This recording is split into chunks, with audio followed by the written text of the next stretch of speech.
সুপ্রিয় দর্শক মণ্ডলী, আসসালামু আলাইকুম। আপনারা দেখতেই পাচ্ছেন যশোরের লতিরাজ বাড়িয়াক। আমরা এই লতিগুলো যখন জমি থেকে উঠাই নিয়ে আসি তখন এই লতিগুলো মূলত কি করা হয়, এই লতিগুলো হলো আমরা এইগুলো সব পরিষ্কার করি। এই যে দেখতে পাচ্ছেন এগুলো সব পরিষ্কার করা হয়। পরিষ্কার করার পরে এক একটা আটি কেজি করা হয়। এই যে এক কেজির আটি। এই যে আপনাদেরকে দেখানোর সুবিধাতে আজকে ভিডিওটা করতেছি। এবার এটা হলো আমরা মাপ দেবো 1 কেজি যে হয়েছে, এটা হলো দেখানোর জন্য। এই যে দেখুন, আমরা কিন্তু অ্যানালকে আছি, আমাদের দাড়িপাল্লা দেখতেছেন। এরপরে এই আটিগুলা মূলত আমরা 1 কেজির আটি করে এভাবে রেখে দিই।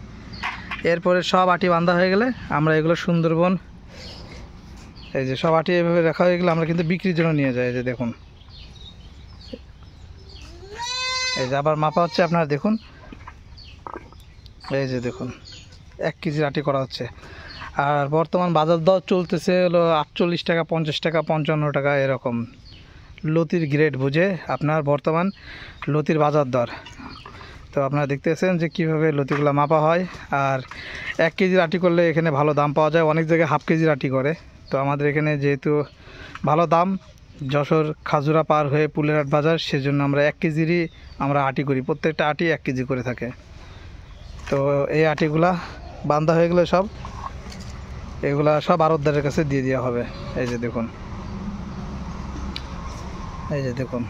এছাড়া আমরা কিন্তু যে চারাগুলা ডেলিভারি করে থাকি, এই যে চারাগুলা, এই যে চারাগুলা কেটে আমরা দিয়ে দিচ্ছি। চারাগুলা সাইজগুলো দেখেন, এই যে সব চারাগুলা কেটে এভাবে দিয়ে দিই। তারপরে কুরিয়ারে আমরা এই চারাগুলো দিয়ে দিই। তো অনেক সময় হয় কি যে কুরিয়ারে যখন থাকে গাছগুলো একটু হলুদ হয়ে যায়, এটা কোনো সমস্যা না। তবে এই চারাগুলো এইভাবে পাঠানোর সিস্টেম। আর এগুলো 2 টাকা করে পিস আমরা বিক্রি করি, ডেলিভারি চার্জ আলাদা। তো আজকের ভিডিও এই পর্যন্ত। সবাই ভালো থাকবেন, খোদা হাফেজ।